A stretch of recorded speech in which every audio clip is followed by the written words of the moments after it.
Já parou para pensar em como a fé verdadeira transforma a realidade nas ruas, nas comunidades e nos lugares mais desafiadores do Brasil? No episódio de hoje, nós temos a honra de receber o pastor Júlio Ribeiro. Ele vai compartilhar conosco sua trajetória missionária marcante, do Rio de Janeiro à Bahia e São Paulo, passando por grandes congressos como os Gideões e pelo trabalho de linha de frente nas comunidades. Aperte o play, abra o seu coração e venha conferir esse testemunho extraordinário.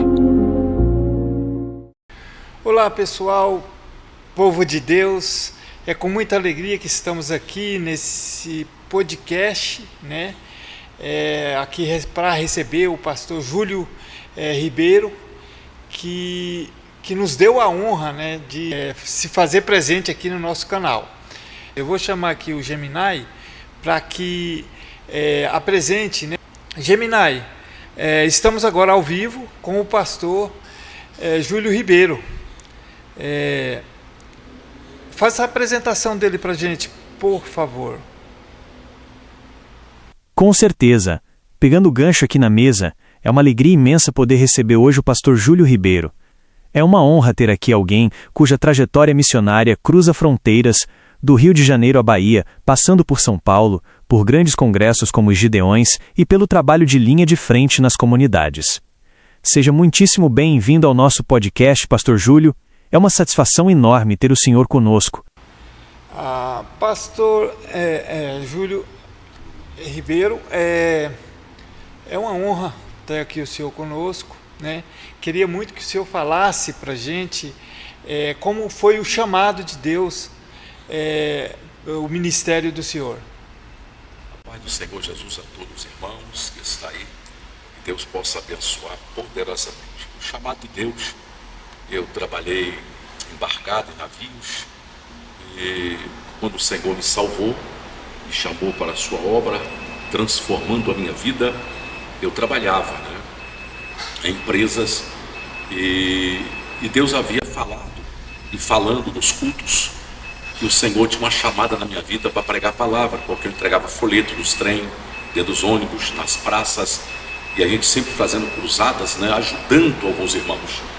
E foi um dia de domingo, um culto na igreja, que Deus batizou uma menina com 10 anos de idade com o Espírito Santo, e ela mesmo profetizou para mim que aquele dia Deus estaria fechando as portas para me viver só pela obra de Deus. E atualmente, pastor, como que está o desenvolvimento para a obra de Deus? Os planos, os projetos, como você está prosseguindo na obra para o Senhor Jesus? Nós temos um projeto chamado Tenda do Milagre, que já tem 33 anos de existência, Temos 45 anos de ministério, e o ministério da Tenda tem 33 anos. Deus havia me chamado, e nas orações, nos cultos, Deus usando os irmãos que me dão uma tenda. Eu não sabia o que era isso.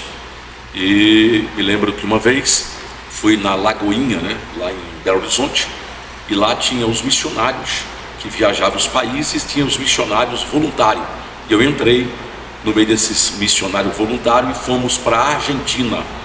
Um grupo de 3 irmãs morena, que tinha aquele cabelo que botava aquelas bolinhas, e eu não sabia. E lá na Argentina a gente fazia ar livre, reunia 2, 3 mil pessoas rápido na praça. E ali me apresentaram também, me levaram numa tenda, aonde o pastor Carlos Anaconda, ele revolucionou a Argentina com essa tenda. E ali embaixo me deram para me pregar. Me lembro que foi mais de 150 pessoas aceitaram Jesus numa noite, muitas pessoas curadas. E eu voltei de lá para cá apaixonado por uma tenda, dizendo: Deus, me dá uma tenda, me dá uma tenda. Chegando aqui no Brasil, eu morava com os alemãos num sítio, e eu comecei a orar ao Senhor. O Senhor disse: começa. Vai começar como sem dinheiro, Você tem que começar com aquilo que tem nas mãos. Deus perguntou para Moisés: o que tem nas mãos? Moisés disse: tem uma vara, toca com ela na água. Quando tocou, o mar se abriu. E Deus falou para mim começar. E eu via uma lá no canto que os irmãos embalavam cebola, batata, que era um sítio grande, tinha uma quadra e tinha umas lonas encostadas no canto. E eu então pedi para o dono da casa, que eu chamava de pai, e meu pai branco, e ele disse: mas que você vai fazer o quê? A carlona está rasgada. Eu falei: se eu dar para mim. Não, mas fala com o Safra, não dá para mim as lonas. Ele disse, eu te dou. Eu falei, então eu vou fazer uma tenda, não dá não. Fui na cidade, comprei uma agulha, aquela sapateiro grande, enrolei o dedo e comecei a costurar aquelas lonas, né? Comecei a costurar para poder, fiquei uma semana costurando, e ali eu peguei uma madeira de eucalipto, botei no meio e fiz uma tenda toda furada, uma tenda que quando chovia, assim, uma chuva bem ralinha, a lona de caminhão ela molhava e caía. E assim começamos. E hoje nós temos, graças a Deus, o ônibus está aí do lado da igreja e temos esse projeto, né? Já são 7 ônibus, começamos com a Kombi velha do ano 60, né? Ninguém acreditando, todo mundo olhando, alugava outra Kombi para poder levar a tenda e assim fomos pelo Brasil. Hoje já rodamos todo o estado do Brasil, faltando só Manaus, Macapá e Roraima, para poder rodar o Brasil todo com a tenda, né? E nosso projeto é ir mais à frente, ganhando almas para o Senhor Jesus. No caso, qual que é o plano para o futuro? Esses estados que o senhor ainda não foi, quando que o senhor pretende ir? Amém.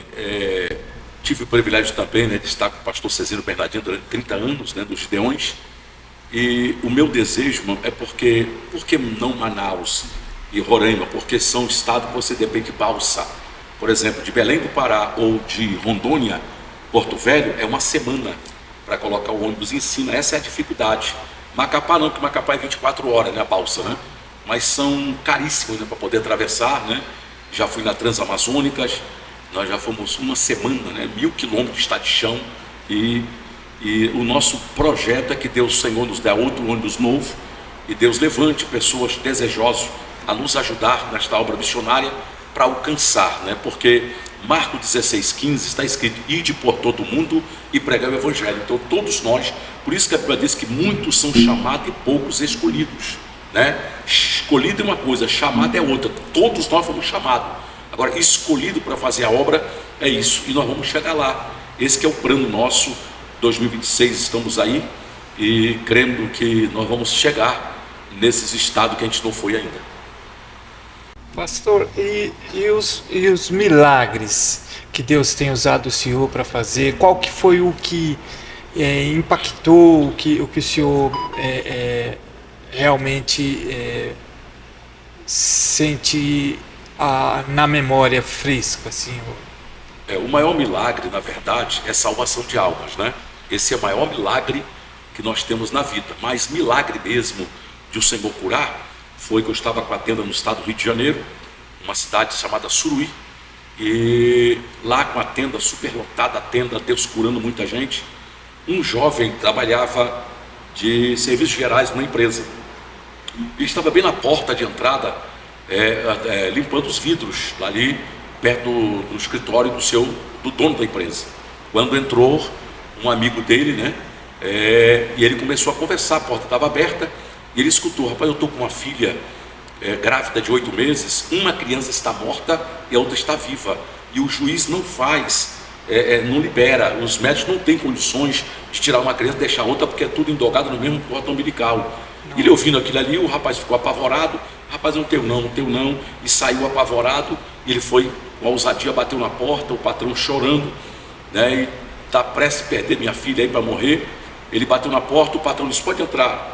Patrão, eu ouvi o senhor, me desculpa a minha ousadia, eu vi o senhor falando aí com o seu amigo, o senhor tem sua filha que está com 8 meses, grávida, né, uma criança morta e outra viva, e a outra já está quase morrendo.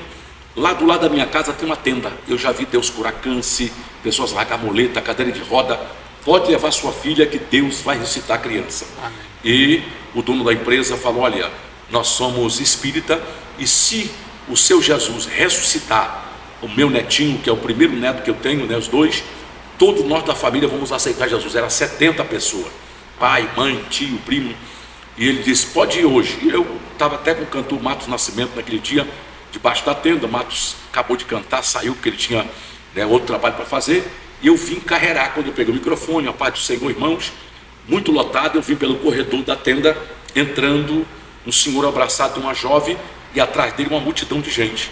Veio até a frente, chegou na frente, ele olhou para mim e disse que, o irmão disse, pastor, dá licença. Eu falei, pois não. O que está acontecendo aqui? Ele disse, aqui esse é meu patrão, e eu vi ele falando com um amigo na empresa, que a sua filha está aqui, a moça toda inchada na minha frente, grávida, uma barriga muito grande, e ele disse: sua filha está aqui, pastor, uma criança está morta, outra está viva. Só que os médicos não têm condições, e eu desafiei ele que Deus vai usar o senhor nesse momento. E nesse momento tinha 2 irmãs no canto ali, que estavam murmurando do trabalho. Tem pessoas que não entendem. É a mesma coisa eu falar mal de uma pessoa que eu não conheço, né? Então, na primeira instância, assim, quando a pessoa entra debaixo da tenda, ele se assusta, porque é um trabalho muito forte, né? É uma lona de circo, sabe? Debaixo tem som, tudo certinho, palco. E aquela irmã começou, e a outra dizendo: rapaz, você fica calada, cuidado, Deus pode revelar isso para o pastor. Quando o Espírito Santo mandou chamar essa irmã que está conversando aí, vai, favor. Essa irmã ficou: meu Deus. A outra disse: eu te avisei para você. Falei: vem cá, minha irmã, em nome de Jesus. Quando ela chegou chorando: pastor, me perdoa. Eu falei: não, ungi a mão dela, disse: bota a mão na barriga dessa mulher. Quando ela botou, irmão, e eu pedi o povo que ficasse em pé. Tinha mais, naquele momento ali, umas 600, 700 pessoas debaixo da tenda, e nós começamos a oração. Não deu 3 minutos de oração, quando Deus batizou aquela irmã com o Espírito Santo, e a moça começou a gritar: está mexendo, está mexendo. A criança ressuscitou no ventre da mãe, e aquele pai, com aquela multidão de gente da família, levantou as mãos, dobrou o joelho e aceitaram Jesus como Salvador. Amém? Então foi 2 milagres, né? Deus ressuscitou a criança e aquela multidão que aceitou Jesus, que é a melhor coisa que existe. Amém. E o senhor teve notícia da família depois? Depois eu tive notícia porque o pastor visitou, né? Porque antigamente os pastores visitavam, né? Casa por casa, a igreja crescia assim, com visitas, né? Sim. Lógico que hoje nós temos a tecnologia avançada, tá aí o podcast, nós temos mensagem para convidar o povo, né? Temos vídeo, mas naquela época era dessa forma. Então o pastor visitou aquela família ali, ficaram firmes com Jesus, diz que está firme até hoje. Amém. Para a glória de Deus. Amém, né? Glória a Deus. Esse é o primeiro podcast que eu faço com entrevista, né? Amém. Com alguém. Eu comecei, na verdade, assim, o canal ele foi criado eu gravando nas igrejas. Tem quantas pessoas já no canal? 17 mil. Então, pastor, como foi a sua conversão a Cristo? Como é que o senhor aceitou a Jesus? Meu irmão, eu vim do tráfico, né? Usaram de droga e vim de uma vida louca naquela época, né, dos anos 80, que a gente entrava e fui preso, muitos anos, e o Senhor me salvou, né? Me salvou, me libertou, me transformou a minha vida, e ali eu pude ter encontro com Jesus, né? Achei minha mãe, para a glória do Senhor Jesus, toda a família crente, salva, liberta, transformada, e o Senhor me transformou. Inclusive eu quero nesse momento, desse podcast, falar até para a mãe que está orando, né, para o seu filho que está nas drogas, que está preso na cadeia. Não desista, porque seu filho tem chamada de Deus na vida, amém? Deus tem uma obra grande na vida dele, ele vai parar de usar droga, vai ser um pregador da palavra de Deus, um profeta do Senhor para essa geração, e um dia ele estará como eu aqui, que fui liberto das drogas, do tráfico, do presídio, paguei tudo que eu tinha, graças a Deus. Hoje eu tenho nada consta, que eu não devo mais nada para a justiça, e a sua família vai estar no altar de Deus, amém? Amém, glória a Deus, né? É muito bom ver a obra de Deus, né? Deus libertando e usando, né? É verdade. A minha vontade era ser usado por Deus como o Senhor né? Em curas, mas eu não... eu falei muito, mas estamos aí, né? Tentando fazer a obra de Deus. Assim, deixa eu falar para o senhor. Sim. A Bíblia diz que muitos são chamados e poucos escolhidos. O desejo do coração do Senhor, que o Senhor fosse usado na mão de Deus, mas tem as maneiras de Deus usar, as ferramentas, né? Já imaginou se todo mundo fosse usado? Né? Quem queria fazer o podcast?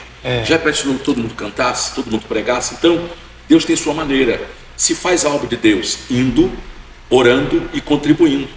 Então o Senhor está numa parte contribuindo com o podcast, sendo usado. Por exemplo, eu não sei mexer, o Senhor está mexendo, não é? É uma área que Deus está usando o Senhor, como também. Por exemplo, eu conheço uma irmã que hoje ela tem 80 anos de idade, com 60 até 60 anos, ela tinha diabetes, pressão alta, sofria do coração, o médico era toda doente, porque essa mulher era uma murmuradeira da obra de Deus. A Deus me chamou para a obra, Deus já chamou os outros. Eu queria tanto falar em mistério, eu queria profetizar. Então, por isso, ela se tornou uma murmuradeira da obra do Senhor. E um dia eu falei para ela, fala o seguinte, irmã, pega seus remédios de depressão, de diabetes, faz um voto a Deus. E ela fez, que ela gastava muito dinheiro, né? O esposo morreu, era militar e deixou uma pensão para ela. A pensão do marido, que era muito alta, era tudo em remédio e médico. Então um dia ela apresentou aquela caixa de remédio e falou: Senhor, já que o Senhor não me usou, né, na tua obra, que eu queria profetizar, eu queria curar as pessoas, então vamos fazer um negócio agora.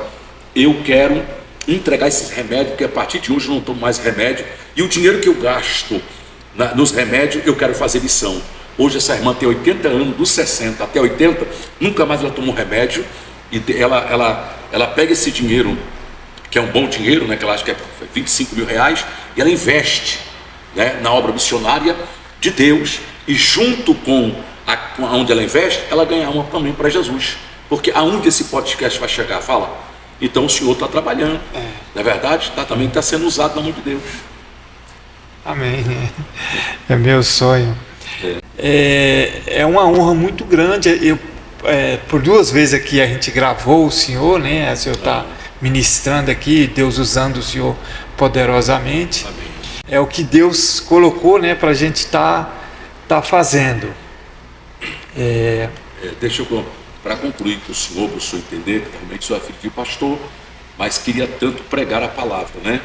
E Deus tem uma maneira de trabalhar na vida de cada um, né? Se você olhar os discípulos de Jesus, nem todos ali você ia ver que Pedro era falador, na verdade, nervoso, aquela situação que sacou da espada, Judas Iscariote, né? O outro, cada um tinha um temperamento. Agora João, ele botava a cabeça no peito de Jesus para poder ouvir, era o que menos falava.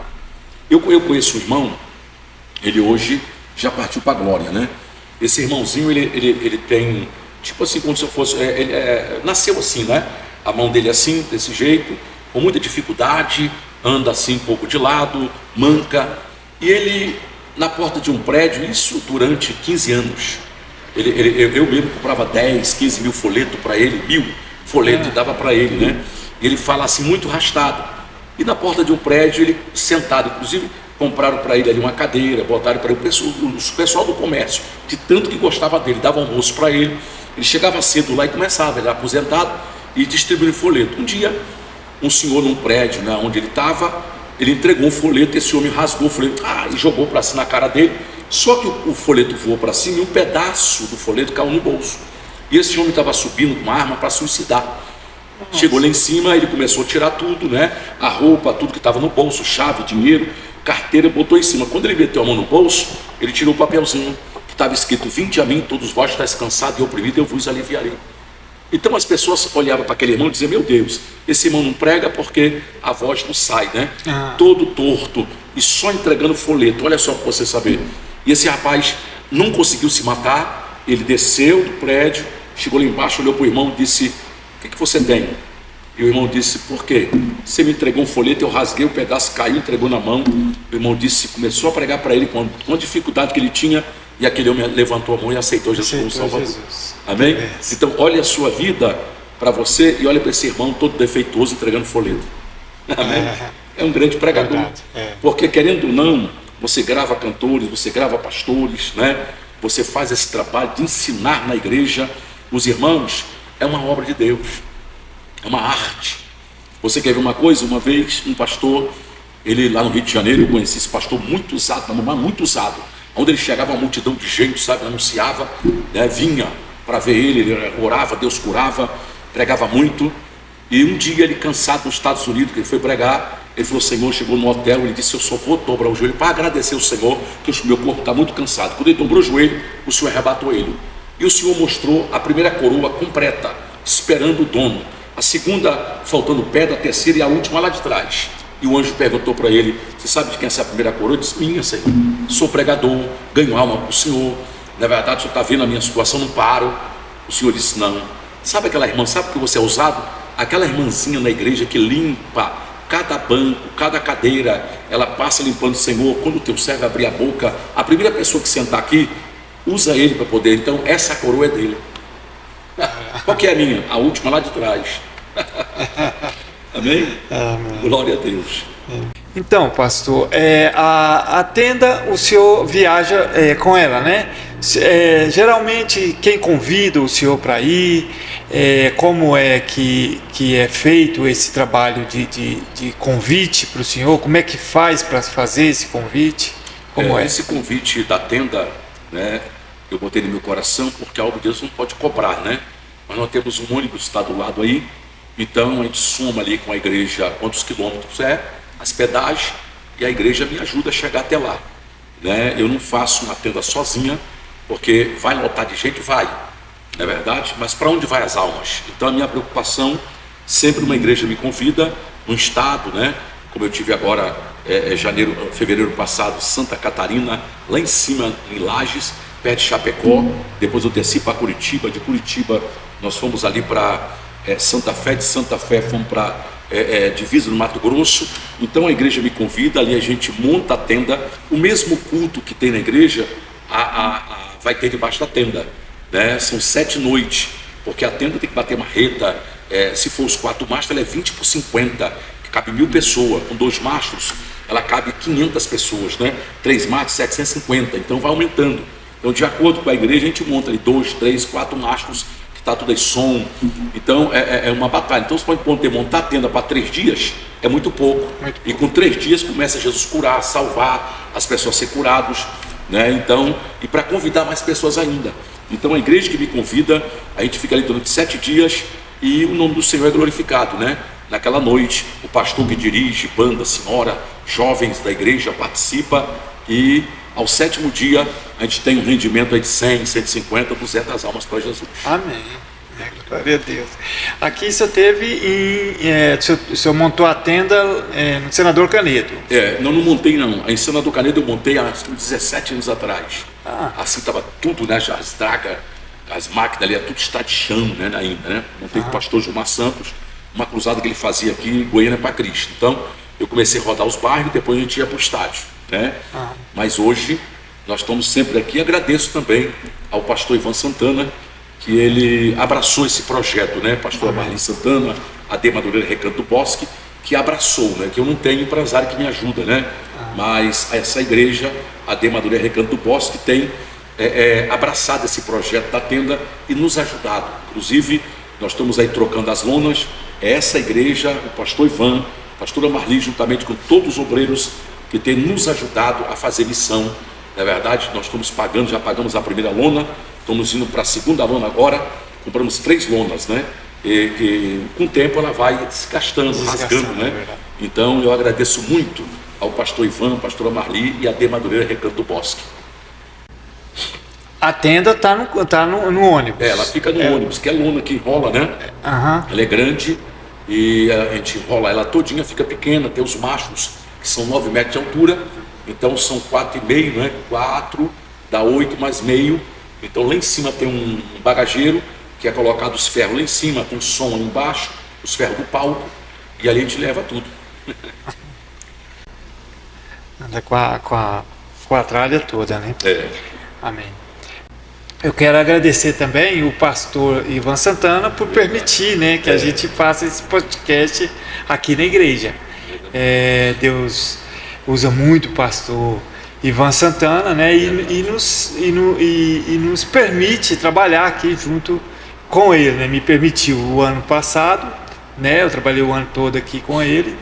Foi uma honra, né, servir a Deus aqui com o pastor Ivan Santana. Então eu já agradeço o pastor Ivan por nos permitir estar aqui de novo com um grande homem de Deus. É verdade. Que é o pastor. O pastor Ivan Santana é um homem muito usado na mão do Senhor, né? Eu acho que está chegando quase 20 anos que eu conheci o pastor Ivan. Amém. Já passei por alguns setores onde ele passou, e é um grande homem de Deus. Ele tem missão. Eu sou apaixonado por homem que tem missão no coração, na alma, né? Amém. Que tem igreja que tem departamento de missão, mas não faz missão. E a D. Madureira Recanto do Bosque não, ela faz missão, tem o departamento e tem os missionários, que é sustentado. Inclusive até a tenda agora também é sustentado por esse ministério, né? Amém. Então eu agradeço muito por esse casal, o pastor Ivan, a pastora Marli, e todo o ministério da igreja, a igreja que o pastor Ivan, onde ele chega, ele injeta. Porque eu sempre digo, irmão, que a igreja ela é a cara, a vida do pastor. Se o pastor é morto, a igreja é morta. Se o pastor é avivado, a igreja é avivada. Se o pastor é parado, a igreja é parada. É de acordo com o pastor. Aonde o pastor vai, as ovelhas vão atrás. E o pastor Ivan é um grande profeta de Deus. Amém. Glória a Deus. A respeito das almas, né? Qual a expectativa de quantas almas ganhar, ou quantas almas já tem ganhado por ano, né? Na obra do Senhor Jesus, e quantas almas já se converteram, né? Aí dentro desse ano. Meu irmão, contabilizar quantas almas durante 45 anos e 33 anos com a tenda, por exemplo, só os céus, né? Poder falar, porque antes da pandemia, de entrar a pandemia, nós ganhamos 10.185 almas em um ano. E depois da pandemia, nós ganhamos quase 6.000 almas. Agora, ano passado, foi 3.150 almas. E esse ano, nós queremos, já estamos de janeiro para cá, 1.075 almas, já ganhamos. E na nossa meta esse ano é 5.000 almas, em nome de Jesus. Amém. Amém? Glória a Deus, que assim seja, né? É verdade. Em nome de Jesus. Nos dias atuais é difícil, né? Tá fazendo a obra de Deus, além do inimigo, né? Que nos impede, né? As dificuldades, e já tem as dificuldades também financeiras, dificuldades às vezes de pessoas que não queira ajudar, né? Mas o senhor tem sempre o parceiro, né, que está com o senhor, ajudando o senhor, né? Tem, pastor Wellington França, que viaja comigo há 18 anos, que eu tinha uma equipe de 8 pessoas, depois passou para 6, e agora está difícil, né, da gente, devido às dificuldades, porque, deixa eu falar uma coisa para o senhor, do ano 70, 80 e 90, nós tínhamos só tenda, no Brasil nós tínhamos 8 tendas, né, no Rio Grande do Sul, pastor Márcio, pastor lá no Rio Grande do Sul, Santa Catarina, Curitiba, tinha muita tenda. Hoje só eu que tenho essa tenda, e o pastor em Santa Catarina, no Rio Grande do Sul, bem pequena, né? Que faz um trabalho pequeno também. Carreta, nós tínhamos também, era 6 carretas, pastor Takayama, várias pessoas, ônibus que abria do lado e fazia palco, nós chegamos a ter 8 ônibus também, no Brasil todo. Você vê, hoje não tem mais ninguém, foi se acabando, né? Cruzada nas praças, cruzada nos estádios, cruzado em tudo quanto é lugar. E você vê que a Bíblia fala, por aumentar a iniquidade, o amor de muitos está se esfriando. Se esfriaram. Hoje você liga para um pastor, não, irmão, que tá bom, a igreja tem ar-condicionado, tá bom, sai daqui. Quer dizer, não quer sair para um terreno, porque não se pesca peixe em casa, pesca. Não. Tem que ir para onde? Tem que ir para o rio, não é verdade? Tem que ir para o mar, né? Então, quando a igreja tem que sair, a igreja tem que sair de 4 paredes para poder trazer, né? Os enfermos, os doentes, pessoas com depressão, pessoas que estão hoje aí, você sabe que é a doença do século. Então, hoje nós encontramos dificuldade, barreiras, né? Para poder montar essa tenda, porque nem todo mundo tem essa visão de salvar almas, mas nós estamos aí vivendo, debaixo da oração, da graça de Deus. E se eu encontrasse mais 4 igrejas igual essa, a de Madureira, Recanto Bosco, pastor Ivan Santana, pastor Marli, meu Deus, irmão, eu faria, que meu sonho, pastor, irmão, era alcançar a cidade que tem 3.000 habitantes, 5.000. Tem muita cidade pequena que não consegue fazer um evento. A igreja é simples, não é que a igreja é pobre, que a igreja não é pobre, mas lá tem dificuldade para levar um evento desse, levar um cantor, fazer uma cruzada. Então esse é meu sonho, um dia, tá, Deus levantar pessoas para me ajudar e eu poder alcançar. Pastor, estou chegando aí. Na verdade que eu tenho toda essa aparelhagem para ir. Amém. O pastor Cisino Bernardino hoje tem lá o substituto dele, mas o trabalho não é como era na época do pastor Bernardino, né? O Gideões Missionários da Última Hora foi fundado pelo pastor Cisino Bernardino, pastor Furtado, né? Eram os dois que Deus levantou. Depois o Senhor levou o pastor Furtado, ficou o pastor Cisino Bernardino. E ele, 82 anos de idade, ele partiu para a glória. Eu ajudei ele 30 anos lá nos Gideões, né, como voluntário, né, missionário voluntário lá ajudando. E hoje ela continua. O filho não conseguiu prosseguir devido a lutas, batalhas, né? Porque nessa hora você tem pessoa para julgar, para pisar, né? E para ajudar é difícil. E hoje lá está o pastor Zilmar, e a convenção que toca lá os Gideões e estão prosseguindo, né? Mas o objetivo lá ainda é o mesmo? Ou o empenho, melhor dizendo, Não, o empenho ainda é o mesmo? Porque assim, irmão, se a gente falar aí de homens, né? Não é, cada um deu de uma forma. O pastor Cezinho tinha uma visão. Eles continuam fazendo missão. Mas aquele empenho que tinha, como o pastor Cezinho tinha, é diferente, porque a visão era dele. Na verdade, nunca a gente vai conseguir pegar com o pastor Paulo Macalhão, na verdade, Cício Canuto de Lima, Daniel Bego Navio. Quem vai acompanhar uns homens desses? Ninguém, não é verdade? É verdade. Então, legado. Só que a gente vai continuar, né? Não como, né, ele fazia, mas está continuando lá, para a glória de Deus, e sustentando o missionário lá. Amém, né? Glória a Deus. Então eu quero já agradecer, né? Você já está, né? Por essa oportunidade, né? É o primeiro das minhas entrevistas ou do meu podcast, é o primeiro. Que privilégio, né? Graças a Deus. O privilégio é todo meu, né? Porque um grande homem de Deus, né?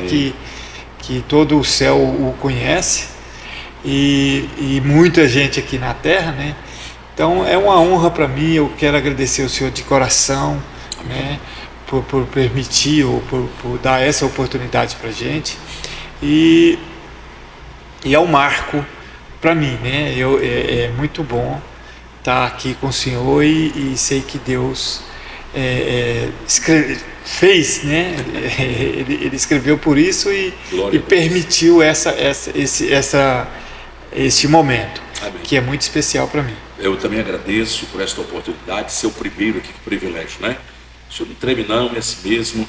Todo pregador que pregou pela primeira vez dando uma saudação, ele tremeu. Todo professor, todo mundo, né? Porque você alcançar o público, falar ao público não é fácil, né? Então eu agradeço muito aí desse podcast e eu creio que vai alcançar muitas vidas e vai ter testemunho de vitória. Amém? Amém. Deus abençoe. Amém. Vamos orar, pastor? Vamos orar. Vamos orar. Senhor Deus e Pai de nosso Senhor e Salvador Jesus Cristo, te louvo, Senhor, pela vida do teu servo, por este podcast, Senhor, por esta palavra, por essa entrevista, que ela possa alcançar, Senhor, o objetivo que está no coração do teu servo, Senhor, aqueles que precisam, aqueles que estão caídos, aqueles que um dia pregaram, cantaram e hoje estão parados, Senhor, que o Senhor levanta eles novamente, porque a glória da última casa é melhor do que a primeira, e eu creio, e eu profetizo vitória e bênção, e que outros podcasts, Senhor, o Senhor possa usar o teu servo e ser uma bênção para o canal, em nome de Jesus. E agradeço pela vida do pastor Ivan Santana, da pastora Marli, a igreja de Madureira Recanto do Bosque, e esta família abençoada, e a vida do teu servo e sua família, em nome de Jesus. Em nome de Jesus. Amém. Glória Glória a Deus. Pronto. Só vamos despedir do povo. Só naquela câmera lá, pastor. Fica com Deus. Jesus abençoe. Deus abençoe, viu? A paz do Senhor Jesus. Que momento edificante, cheio de aprendizado. Queremos agradecer de coração a você que nos acompanhou até aqui neste episódio com o pastor Júlio Ribeiro. Esperamos que essa palavra tenha fortalecido a sua fé e levado esperança até a sua casa. Não se esqueça de se inscrever no canal, deixar o seu joinha e compartilhar este vídeo com quem precisa ouvir uma boa notícia. Deus te abençoe e até o nosso próximo encontro.